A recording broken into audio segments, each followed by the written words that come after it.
Hi, my name is Chef Kristopher and I'm the owner and executive pastry chef at Kake Bakery. Today what I'm going to do is I am going to walk you through on how to make a pumpkin and chocolate chip cake. First thing we want to do is make sure we have all of our ingredients out. This is called mise en place.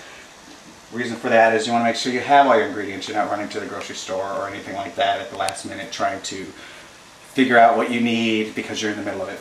So what I have is I have all the dry ingredients separated. I have all of the wet ingredients separated, and then I have all the creamy ingredients separated. That's the method I'm going to be using for baking a cake today. So first we're going to start out with 21 ounces of flour. And the reason why I use a scale is because I want to have exact measurements, just because it says 3 cups or 2 cups, you know, depending on how you grab the cup of flour in the pan or in the container you have, it may weigh a little bit differently each and every time. I always like to wear gloves just because I don't like to get my hands dirty, and I think it's a little more sanitary. So first we are going to do 13 ounces of flour. So I have my flour here. This is just regular all-purpose flour, and I'm going to sift my flour. You always want to sift the flour so that it's not clumpy in the cake mix or anything like that.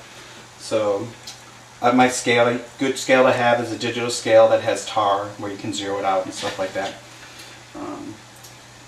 Just grab some flour, put it in there.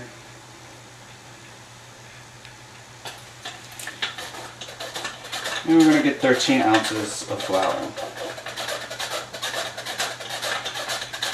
13 ounces of flour packed, 13 ounces of flour sifted is 13 ounces of flour. Really doesn't matter, but you do want to sift the flour just so there's no clumps in it or anything like that. So we're at 10, 11, 12, and 13. There we go. So we're going to take that. We've got our flour done. Next we're going to add 4 tablespoons of turbinado sugar. Basically it's just sugar that's in the raw. It's the first, when they process sugar, it's the first bit of sugar that comes out. It adds a little bit of molasses flavor to it. It's a little more flavorful. So just add that in the bowl.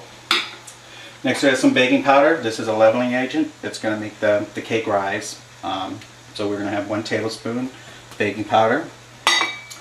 And then we have 1 1/4 teaspoons of ground cloves. You can use fresh cloves. You can use ground cloves out of that you buy in the store. If you're going to use the ones that you buy in the store that aren't fresh, you want to make sure that they're not more than a year old. And then we have a 1/4 teaspoon of allspice. This is going to add a little bit of the pumpkin flavor, the autumny kind of flavor to it. And then we add some salt. Pretty much everything has salt in it. We have a 1/2 teaspoon of salt. Salt is, people always want to say, oh, why do you add salt? I don't want anything to taste like salt. Salt is just going to enhance the flavor and stuff like that. So you add salt to any cake, chocolate, vanilla, all that kind of stuff. It just pulls the flavor out. So we have all the dry ingredients in a bowl. Set that aside for now. And then the next thing we're going to do is we're going to get our liquid ingredients together. And what we have for liquid is we have 15 ounces. You can get this in 15-ounce cans of pumpkin, pure pumpkin puree. So you're just going to put that all in there. Okay. And then we have 5 cups of heavy cream. I like to use heavy cream over milk because it's a little thicker. It's going to add a little bit of richness to it. And then so some heavy cream, 5 tablespoons of heavy cream. I'm sorry about that. So just pour that in there. Try to get it all out. You don't have to have everything in these little containers and stuff like that. You know, as long as you have the container of cream and you have the can of pumpkin, you know you can measure it out and stuff. The next thing we have is 1 tablespoon of honey.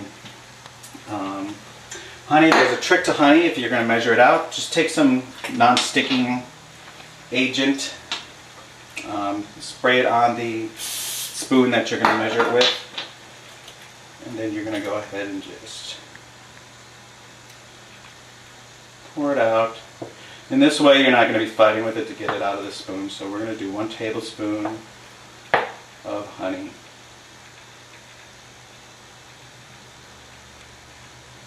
And then we go. And then see, it just comes straight out of the spoon. None left in there. And then we're going to add 1 tablespoon of vanilla. Vanilla is also, I look at it, it's kind of like a salt. It adds up, it pulls out the flavor and stuff like that of everything else.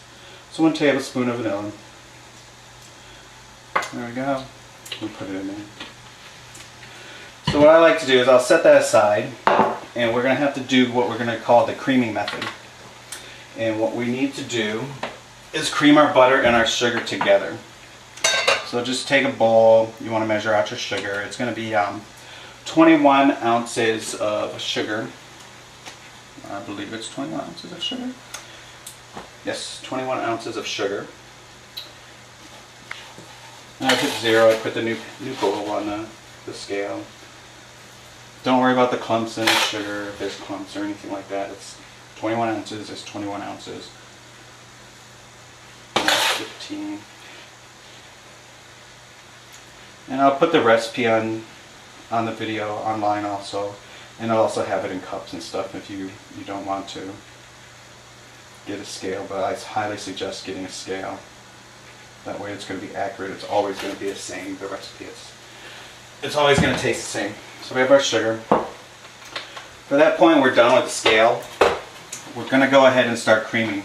We're going to take a stick and a half of butter, or 3/4 cup of unsalted butter. Just toss it in there. I like to give the butter a little bit of a mix before I start adding anything to it. I have a KitchenAid mixer, a big mixer. I recommend if you can get one of these mixers, it's great. Otherwise you can use one of those hand mixers. You don't want to do this by hand. So I've got the butter a little bit smashed up there. And I'm going to turn it down on low. And I'm going to add the sugar in gradually and steady. I'm not just going to dump it all in there at one time. You don't want to overwhelm any batter. And you're just watching to make sure that it gets incorporated.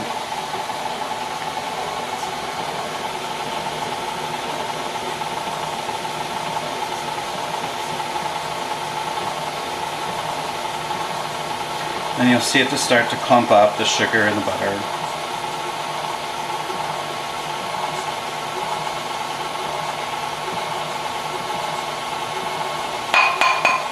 Tap that there. And then I'll turn this up to like the 2nd speed. If you're just starting out on doing it, just leave it at the 1st speed. It's going to cream. It may take a little bit longer just to be safe. You don't want to under cream a recipe. So I'm going to turn it up to 2nd speed though. It's going to take 5 to 7 minutes depending on your mixer temperature and stuff like that. So while that's doing that, I'm going to turn on my oven to 345 degrees. I'm using convect. If you're going to use a regular oven, you want to turn it to 350. So while that's creaming, that's going on, I'm going to mix all my other ingredients together. So just mix up the dry ingredients first with a whisk, just so that they're evenly dispersed around. And then we're going to take and we're going to mix all the wet ingredients. Mix in the dry ingredients so that you don't have to wash off the whisk again.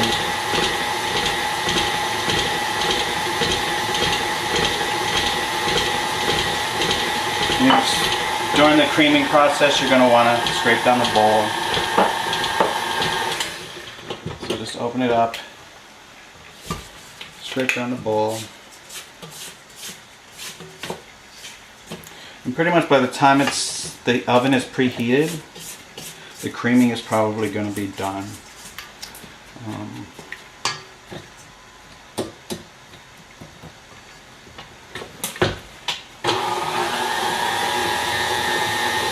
So I'm getting all those ingredients mixed together.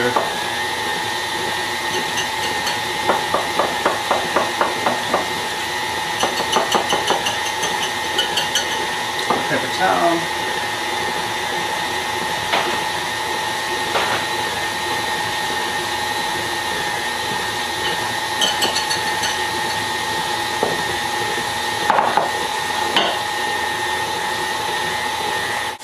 like I say, while it's creaming, you can do a lot of other stuff. You can clean up your space and stuff like that.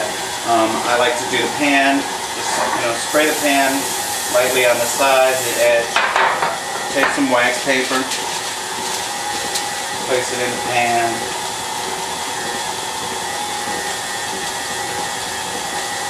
Make sure it's all flat. I spray a little bit on the next layer of wax paper if one sheet isn't going to fit.